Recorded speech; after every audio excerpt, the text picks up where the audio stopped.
Jadi saya di sini akan membahas materi kita yang pertama, yaitu Konferensi Inter-Indonesia. Konferensi Inter-Indonesia itu adalah konferensi antara pemerintah Indonesia dengan BJMKOMS Federal Overlap tanpa campur tangan Belanda yang diselenggarakan 2 kali, yaitu pada tanggal 20 sampai 23 Juli 1949 di Yogyakarta, dan yang kedua kali pada tanggal 31 sampai tanggal 2 Agustus 1949 di Jakarta.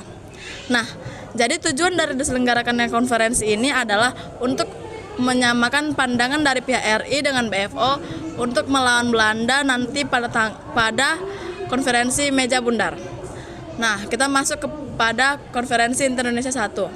Konferensi Inter-Indonesia 1 diselenggarakan di Hotel Tugu Yogyakarta pada tanggal 20 sampai 23 Juli 1949 dan diketuai oleh seorang tokoh NIT, yaitu Mr. Tajudin Nur, dan ketua sidang pleno dipercayakan kepada wakil presiden, yaitu Muhammad Hatta. Jadi, adapun hasil dari konferensi ini yang pertama adalah negara Indonesia Serikat disetujui dengan nama Republik Indonesia Serikat atau RIS, dan yang kedua, RIS akan diketuai oleh presiden dan dibantu oleh menteri-menteri yang bertanggung jawab terhadap Dewan Perwakilan Rakyat. Yang ketiga, akan dibentuk 2 badan perwakilan, yaitu pertama Dewan Perwakilan Rakyat dan yang kedua Dewan Perwakilan Bagian atau Serat. Dan yang keempat, untuk sementara pemerintah federal tidak hanya menerima kedaulatan dari pihak Belanda melainkan juga dari pihak Republik Indonesia. Oke, selanjutnya kita masuk ke dalam Konferensi Inter-Indonesia 2. Konferensi Inter-Indonesia 2 ini diselenggarakan di Gedung Indonesia Serikat, Jakarta pada tanggal 31 sampai 2 Agustus 1949 dan diketuai oleh Sultan Hamid II. Pada konferensi ini membahas pokok persoalan yang lebih luas. Yang pertama adalah ketatanegaraan, yang kedua keuangan dan perekonomian, yang ketiga keamanan, dan yang keempat kebudayaan. Pada konferensi ini, pihak RI dan BFO menyetujui pembentukan Komisi Persiapan Nasional yang diselenggarakan untuk menciptakan suasana tertib dan damai sebelum dan sesudah konferensi meja bundar. Halo teman-teman semuanya, untuk materi kali ini kita akan bahas tentang konferensi meja bundar. Nah, sebelum kita masuk ke materinya, apa sih konferensi meja bundar itu? Nah, aku bakal kasih tahu nih. Konferensi meja bundar adalah sebuah upaya diplomasi yang berhasil membebaskan Indonesia dari jajahan Belanda. Karena seperti yang kita ketahui bahwasannya Indonesia telah merdeka dari tahun 17 Agustus 1945. Namun KMB ini masih dilakukan setelah tahun-tahun berikutnya, yaitu pada tahun 1949. Nah, terjadinya konferensi meja bundar ini adalah sebuah ketidakpatuhan Belanda terhadap peraturan ataupun perjanjian-perjanjian yang sudah pernah terjadi sebelumnya, seperti perjanjian Renville, perundingan Linggarjati, dan masih banyak lagi.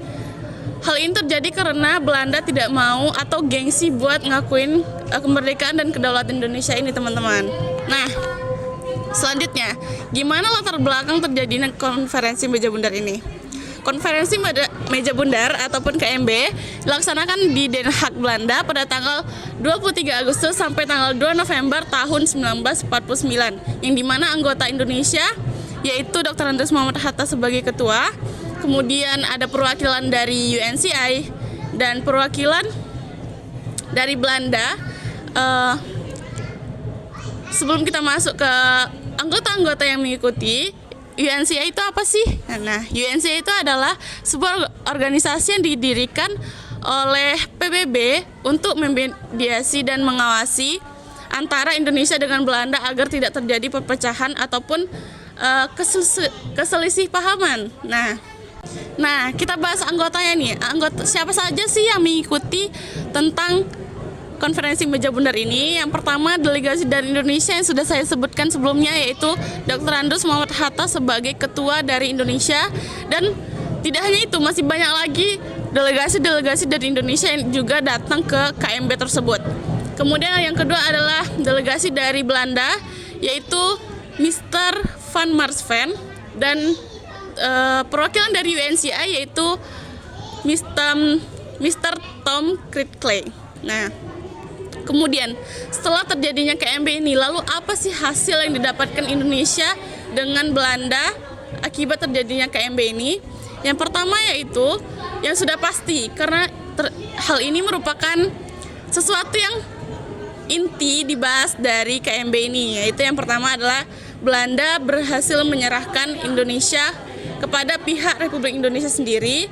Namun masalahnya di sini adalah Belanda tidak mau istilah ini dikatakan sebagai pemberian kedaulatan, namun mereka menginginkan penyerahan kedaulatan. Terus yang kedua adalah masalah tentang Irian Barat, yang mana masalah ini belum bisa diselesaikan karena Belanda belum bisa memberikan Indonesia kepada Belanda, karena dalam hasil ini masalah tentang Papua Barat ini akan dibahas setahun setelah Indonesia merdeka. Kemudian apa sih dampak dan pengaruhnya? Nah, hasil dengan dampak ini tidak jauh beda teman-teman. Yang pertama yaitu Indonesia merdeka. Yang kedua, status tentang Irian Barat akan dibahas setahun setelahnya. Kemudian masih banyak lagi dampak dan pengaruh dari KMB ini. Sekian dari materi saya. Terima kasih. Materi selanjutnya adalah kembali ke negara kesatuan. Nah, kembali ke negara kesatuan ini terjadi setelah konferensi Meja Bundar. Pada saat itu, Belanda belum melepaskan bangsa Indonesia sebagai bangsa yang merdeka. Belanda melakukan berbagai cara untuk menguasai bangsa Indonesia, dengan salah satunya yaitu membentuk bangsa Indonesia sebagai negara RIS atau Republik Indonesia Serikat yang diakui kedaulatannya pada 27 Desember 1949. Namun di sisi bangsa Indonesia tidak begitu puas dengan hal tersebut.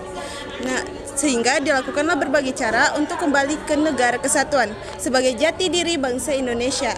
Adapun negara-negara kolonial dan daerah-daerah otonomi yang dibentuk oleh Belanda pada saat itu. Apa saja sih negara-negaranya? Nah, negara-negara kolonialnya yang pertama itu ada negara Indonesia Timur.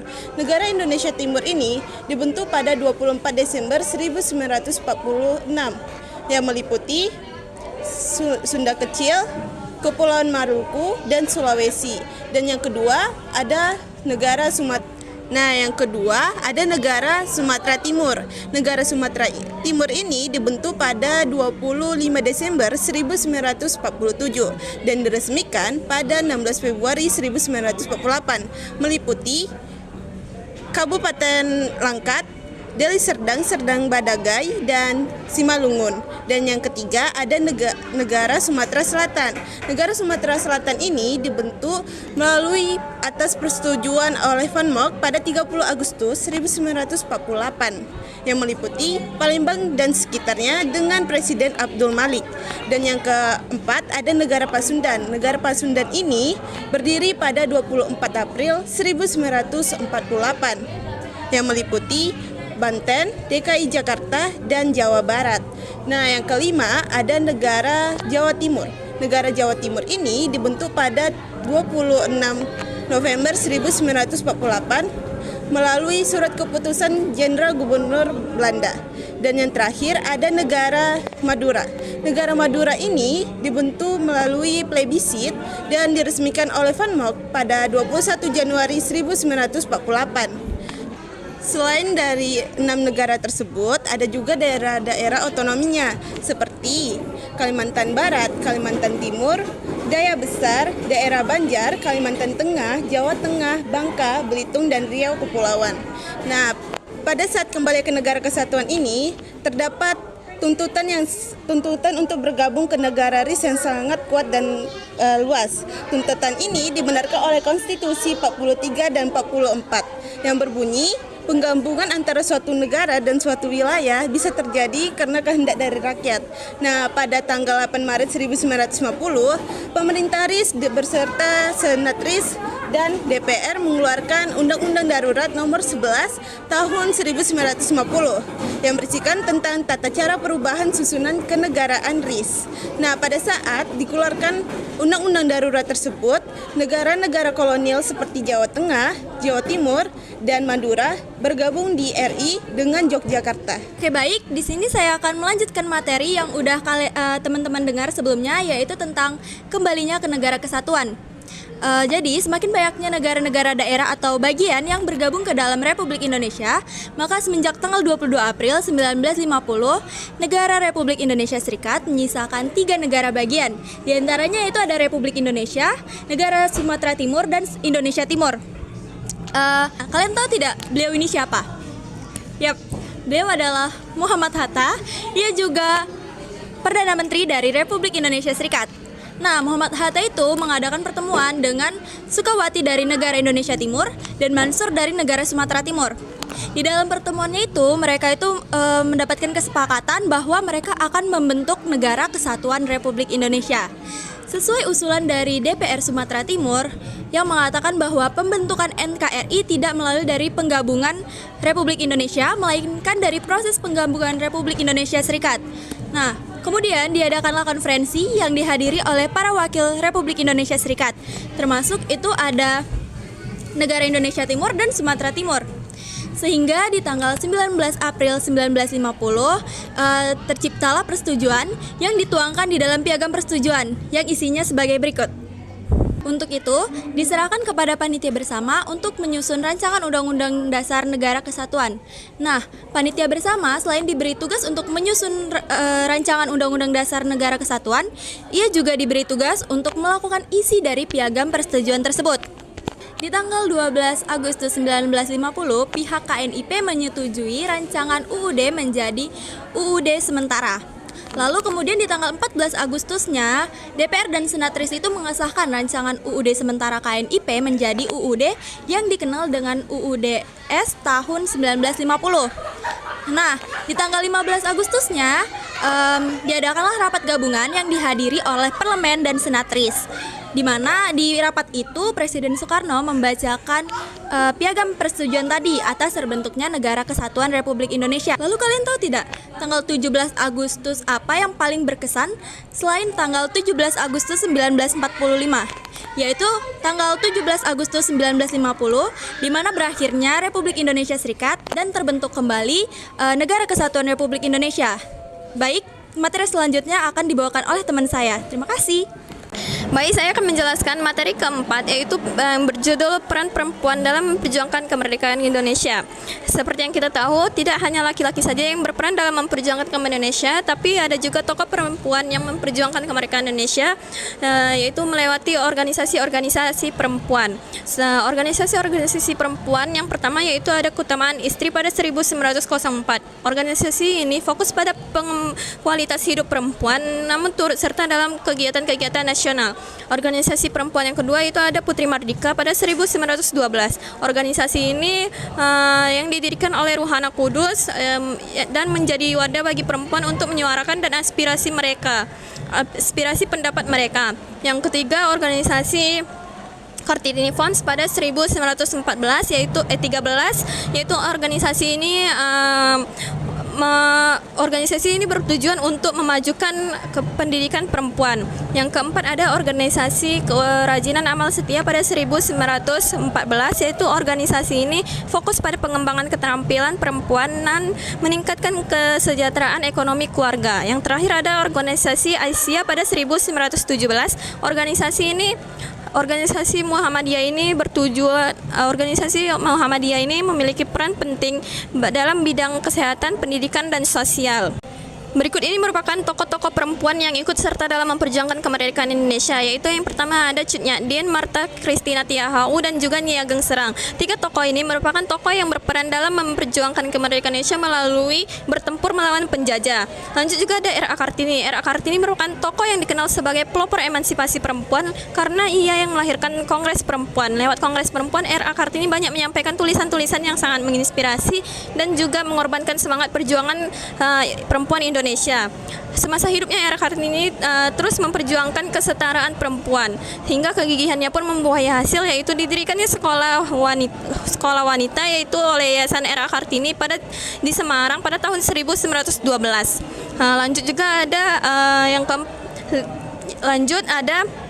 Raden Dewi Sartika. Raden Dewi Sartika merupakan tokoh yang mendirikan sekolah istri, yaitu sekolah khusus perempuan yang banyak mengajarkan para perempuan cara merendam, memasak, menjahit, membaca, dan lain-lain. Selanjutnya ada Ruhana Kudus, yaitu Ruhana Kudus merupakan tokoh yang menyampaikan kritik melalui surat kabar yang bernama Sunting Melajoe. Oke, saya akan menjelaskan apa saja peran para seniman dalam masa revolusi nasional. Para seniman ini memiliki peran yang sangat penting dalam masa revolusi nasional. Mereka memberikan semangat kepada para pejuang di medan perang dengan cara membuat lagu-lagu kemerdekaan, terus mencari kata-kata motivasi di kanvas, dan mereka membuatkan puisi yang membangkitkan semangat para pejuang di medan perang. Karya mereka ini disampaikan melalui surat kabar dan media elektronik seperti Radio Republik Indonesia. Lalu saya akan menyebutkan beberapa tokoh seniman dalam masa revolusi nasional. Yang pertama ada Avandi Kusuma, terus yang kedua ada Raden Saleh, dan yang ketiga ada Basuki Abdullah. Terus saya akan menjelaskan lebih dalam lagi apa saja peran para seniman dalam masa revolusi nasional. Yang pertama menginspirasi dan memotivasi.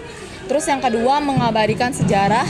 Yang ketiga mengembangkan identitas nasional. Lalu yang keempat mengkritik sistem yang tidak adil, dan yang terakhir mengkomunikasikan ide dan nilai. Sekian peran para seniman dalam masa revolusi nasional. Baiklah, saya akan melanjutkan materi dari Nabila, yaitu peran sastrawan dalam revolusi nasional. Nah, sebenarnya kalian sudah tahu belum apa saja peran sastrawan dalam revolusi nasional? Jadi, sastrawan memiliki peran yang sangat penting dalam revolusi nasional, terutama dalam konteks Indonesia. Berikut ada beberapa kontribusi utama sastrawan dalam peristiwa tersebut. Yang pertama, ada membangkitkan kesadaran nasional. Membangkitkan kesadaran nasional, sastrawan seringkali mencerminkan semangat perjuangan dan identitas bangsa. Sastrawan seperti Khairul Anwar dan Pramudia Anantatur menggunakan karya mereka untuk membangkitkan semangat nasionalisme dan kesadaran penting akan kemerdekaan. Yang kedua, ada mengkritik penjajahan. Mengkritik penjajahan, sastrawan sastrawan dapat menyuarakan kritikan terhadap penjajahan dan ketidakadilan sosial. Ini dapat membantu opini publik dan memperkuat dorongan untuk perubahan. Yang ketiga, ada menjaga memori kolektif. Menjaga memori kolektif, sastrawan seringkali mencatat peristiwa-peristiwa penting dan pengalaman kolektif bangsa. Ini dapat membantu memastikan sejarah dan budaya bangsa tidak terlupakan dan dapat dipelajari oleh generasi yang akan mendatang. Yang keempat, ada menyebarluaskan ideologi yang baik. Menyebarluaskan ideologi perjuangan dan nilai revolusi karya mereka. Ini dapat menciptakan persatuan dan tekad di kalangan rakyat. Yang kelima, ada pembangunan identitas nasional. Pembangunan identitas nasional membantu membentuk dan memperkuat identitas nasional dengan menggali dan mengelola tema-tema yang berhubungan dengan budaya, bahasa, dan sejarah bangsa. Karya sastra mereka seringkali menjadi referensi penting dalam pembentukan identitas nasional. Nah, secara keseluruhan, sastra memiliki peran kunci dalam merangsang, mengaspirasi, dan mendokumentasikan perjuangan serta suatu aspirasi dalam konteks revolusi nasional. Oke, materi selanjutnya adalah peran pelajar dan mahasiswa.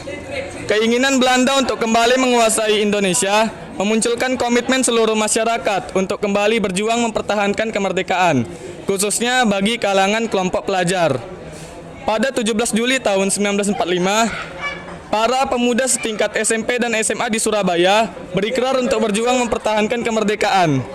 Kemudian pada 25 September tahun 1945, di Yogyakarta diselenggarakan rapat umum yang dihadiri oleh para pemuda dan pelajar setingkat SMP dan SMA dari wilayah Jawa dan Madura. Pembentukan perkumpulan-perkumpulan pelajar di beberapa wilayah di Indonesia ini menunjukkan adanya rasa patriotisme pelajar se-Indonesia. Semangat inilah yang kemudian menjadi latar belakang lahirnya organisasi Ikatan Pelajar Indonesia. Saat pusat pemerintahan pindah ke Yogyakarta, para pengurus IP pun ikut mengungsi. Di sini mereka menginginkan adanya pasukan tempur sendiri dari kalangan kelompok pelajar. Oleh karena itu, IP pun membentuk Markas Pertahanan Pelajar atau biasa disingkat MPP yang merupakan cabang dari bagian pertahanan. Pada 17 Juli tahun 1946 di lapangan Pingit Yogyakarta, Mayor Jenderal Dr. Maistopo resmi melantik para tentara pelajar ini sebagai pasukan pelajar. Saat keadaan genting dan tugas negara memanggil, Dengan segera para pasukan intelektual ini berubah peran menjadi tentara pelajar. Saat terjadi agresi militer Belanda II di Yogyakarta, para tentara pelajar ini masuk ke dalam jajaran Brigade 17 TNI di bawah naungan Markas Besar Komando de Jawa atau biasa disingkat MBKD. Semangat inilah yang menjadi latar belakang terciptanya organisasi Ikatan Pelajar Indonesia. Namun keberadaan tentara pelajar ini sudah secara resmi dibubarkan pada awal tahun 1951. Semangat juang tentara pelajar ini dalam mempertahankan kemerdekaan Indonesia akan selalu dikenang oleh bangsa Indonesia. Konferensi Inter-Indonesia memiliki arti penting dalam perjuangan menegakkan kedaulatan bangsa dan negara Indonesia dengan menghilangkan segala kecurigaan dan keraguan-raguan yang tercipta akibat pengalaman masa lalu. Nah, keputusan terpenting dalam rapat konferensi Inter-Indonesia ini adalah bahasa resmi dari negara RIS adalah bahasa Indonesia. Dan bendera nasionalnya adalah merah putih. Nah, yang kedua adalah konferensi meja bundar. Nah, konferensi meja bundar merupakan langkah krusial dalam proses kemerdekaan Indonesia, mengakhiri periode penjajahan dan membuka jalan bagi pembangunan negara yang merdeka. Nah, setelah dari konferensi meja bundar, ada yang namanya kembali ke negara kesatuan. Setelah penegakan kedaulatan Republik Indonesia Serikat atau yang disebut RIS pada tanggal 27 Desember 1949, ketidakpuasan di Indonesia mendorong integrasi menjadi negara kesatuan melalui Undang-Undang Darurat Nomor 11 Tahun 1950 dan konferensi pada tanggal 19 Mei 1950. Negara Kesatuan Republik Indonesia atau yang disebut NKRI dibentuk dengan mengadopsi Undang-Undang Dasar 1945, resmi berdiri pada 17 Agustus 1950 dan mengakhiri RIS. Pada kembali ke negara kesatuan ini, dia tuh tidak mau, Belanda itu tidak mau Indonesia itu bubar atau merdeka. Nah, mereka itu menarik kembali gimana caranya tuh agar Indonesia mau kembali lagi ke Tiongkok. Yang selanjutnya itu peran perempuan. Peran perempuan di Indonesia telah membuktikan bahwa mereka adalah bagian tak terpisahkan dari sejarah perjuangan kemerdekaan. Kontribusi mereka tidak hanya terbatas pada masa lalu, tetapi juga terus berlanjut hingga saat ini dalam berbagai bidang kehidupan. Kisah perjuangan mereka menjadi inspirasi bagi kita semua untuk terus memperjuangkan nilai-nilai luhur bangsa seperti kesetaraan, keadilan, dan kemerdekaan. Yang selanjutnya itu peran sastrawan. Peran sastrawan dalam revolusi nasional sangatlah besar. Karya-karya mereka tidak hanya menghibur, tetapi juga menjadi kekuatan yang mendorong rakyat Indonesia meraih kemerdekaan. Nah, sastrawan membuktikan bahwa seni tidak hanya sekedar keindahan, tetapi juga bisa menjadi alat yang ampuh untuk mencapai tujuan yang sangat besar atau lebih besar. Nah, peran pelajar dalam mempertahankan kemerdekaan Indonesia sangatlah besar. Mereka tidak hanya menjadi pejuang di medan perang, tetapi juga berperan penting dalam membangun semangat nasionalisme dan persatuan bangsa. Semangat juang para pelajar ini menjadi contoh bagi generasi muda Indonesia untuk terus berkontribusi dalam membangun negara. Oke, cukup sekian dari penjelasan kelompok saya. Lebih dan kurang saya mohon maaf. Terima kasih.